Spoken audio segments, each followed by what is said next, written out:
स्वागत है दोस्तों आपके प्यारे से YouTube channel law with Aditya में। पिछली वीडियो में हमने एक्ट ऑफ गॉड समझा था और इस वीडियो में मैं नेक्स्ट डिफेंस कवर करने वाला हूं जो कि है प्राइवेट डिफेंस। प्राइवेट डिफेंस आप सब जानते हैं, जब एक इंडिविजुअल खुद को प्रोटेक्ट करने के लिए कुछ फोर्स का यूज़ करता है तो उसको हम प्राइवेट डिफेंस कहते हैं।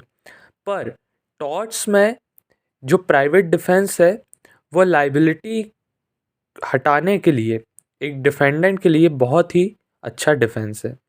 और आज हम इसी को पढ़ने वाले हैं कि टॉर्ट्स में एक डिफेंडेंट इस डिफेंस को लेकर कैसे अपनी लाइबिलिटी हटा सकता है, कैसे लाइबिलिटी से बच सकता है। So let's start. The law permits use of reasonable force to protect one's person और प्रॉपर्टी। लॉ ने हमें पावर दी है कि हम एक रीजनेबल फोर्स यूज़ कर सकें खुद को बचाने के लिए, खुद को प्रोटेक्ट करने के लिए, खुद की प्रॉपर्टी को प्रोटेक्ट करने के लिए, और इसी को हम प्राइवेट डिफेंस कहते हैं। If a defendant using the force for self defence he will be not liable for the harm caused thereby. यदि कोई डिफेंडेंट कुछ फोर्स का यूज़ करता है सेल्फ डिफेंस के पर्पस से, तो उस फोर्स का यूज़ करने पे जो हार्म होगा उसके लिए वो लाइबल नहीं होगा, क्योंकि उसने सेल्फ डिफेंस के लिए वो फोर्स का यूज़ किया है। The use of force is justified only for the purpose of defence. लेकिन यहाँ पे एक कंडीशन है कि ये जो वो फोर्स का यूज़ कर रहा है वो डिफेंस के पर्पज़ से ही सिर्फ जस्टिफाइड होगी। ऐसा नहीं कि आप अपने इन्जॉयमेंट के लिए या फिर जहाँ पे ज़रूरत नहीं थी वहाँ पर आप ये फोर्स का यूज़ कर रहे हैं, तो फिर वो प्राइवेट डिफेंस के अंडर नहीं आएगा। There should be imminent threat for the person safety और प्रॉपर्टी। अब यह है कि कुछ भी इमिनेंट थ्रेट होना चाहिए। मतलब ऐसा नहीं कि आप इन्जॉयमेंट के लिए या फिर अपने पर्सनल प्रॉफिट के लिए आप कुछ फोर्स का यूज़ कर रहे हैं, ऐसा नहीं। कुछ इमिनेंट थ्रेट होना चाहिए, कुछ डेंजर होना चाहिए उसको, उसकी लाइफ से रिलेटेड, उसकी प्रॉपर्टी से रिलेटेड। इसका बहुत ही फ़नी सा एग्जांपल है इमिनेंट थ्रेट होना चाहिए उसका, ये है कि A will not be justified in using force against B merely because he thinks that B would attack in some days। ये एग्जाम्पल ये कह रहा है कि A जो है वो जस्टिफाइड नहीं होगा उसके फोर्स पर, किसके अगेंस्ट, B के अगेंस्ट पे, सिर्फ इस कारण से कि वह यह सोच रहा है कि B उसको एक दिन अटैक करेगा।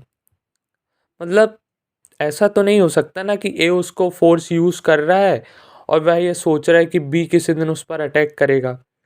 तो यहाँ पर ए जो है वो जस्टिफाइड नहीं होगा इस फोर्स के लिए, क्योंकि ये कोई रीजनेबल कंडीशन नहीं है, ये यहाँ पर कोई इमिनेंट थ्रेट नहीं है। Now the law gives power to defend yourself, other people and property. The condition to exercise self-defense is that there should be imminent threat to a person's life and property।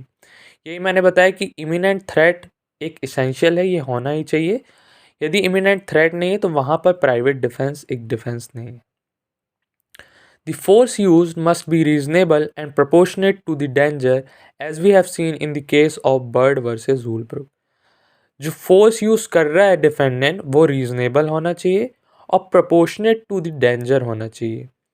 मतलब आपको किसी व्यक्ति ने एक थप्पड़ मारा और आप डंडे लेकर उसकी ठुकाई करने चले गए, तो ये रीजनेबल नहीं है या ये प्रोपोर्शनेट भी नहीं है। तो प्राइवेट डिफेंस वो डिफेंस है जहाँ पे आपको इंसान थप्पड़ मार रहा है तो आप थप्पड़ मारिए, जहाँ पे आपको डंडा मार रहा है तो आप डंडा लीजिए। तो रीजनेबल होना चाहिए, प्रोपोर्शनेट होना चाहिए। अब इससे रिलेटेड इस एक केस है बर्ड वर्सेस वुलब्रुक। इस केस में बताया गया था कि यहाँ पे जो फोर्स का यूज़ हुआ था डिफेंडेंट के द्वारा वो रीजनेबल भी नहीं था, प्रोपोर्शनेट भी नहीं था, वो बहुत ज़्यादा ही फोर्स था। और ये केस को हम पहले ही स्टडी कर चुके हैं जब मैं आपको plaintiff the wrong doer defence बताया था वहाँ पर। तो इस केस में यही हुआ था कि जो प्लेंटिफ था वो कोर्ट ने उसको अधिकार दिया था कि वो डिफेंडेंट से कंपनसेशन ले सके for the injury by the spring gun set by the defendant. Defendant के द्वारा जो उसके गार्डन में बिना नोटिस के जो स्प्रिंगन से प्लेंटिफ को इंजरी हुई थी, तो कोर्ट ने कहा था कि वो एंटाइटल्ड है। और कोर्ट ने क्यों कहा था और यहाँ पर कैसे प्राइवेट डिफेंस रिलेट करता है, तो ये वाली लाइन सुनेंगे। Here it was held that the plaintiff was entitled to recover compensation as the force used here was greater than the occasion demanded. तो यहाँ पे प्लेंटिफ को क्यों कंपनसेशन प्रोवाइड किया गया था, क्योंकि जो फोर्स यूज़ किया गया था डिफेंडेंट के द्वारा was greater than the occasion demanded. जो फोर्स यूज़ किया गया था वो बहुत ही एक्सेसिव था। तो प्राइवेट डिफेंस की कंडीशन है कि जो फोर्स यूज़ होना चाहिए वो रीज़नेबल होना चाहिए और प्रोपोर्शनेट होना चाहिए। आई होप आपको ये प्राइवेट डिफेंस का कंसेप्ट समझ में आया होगा। Thank you.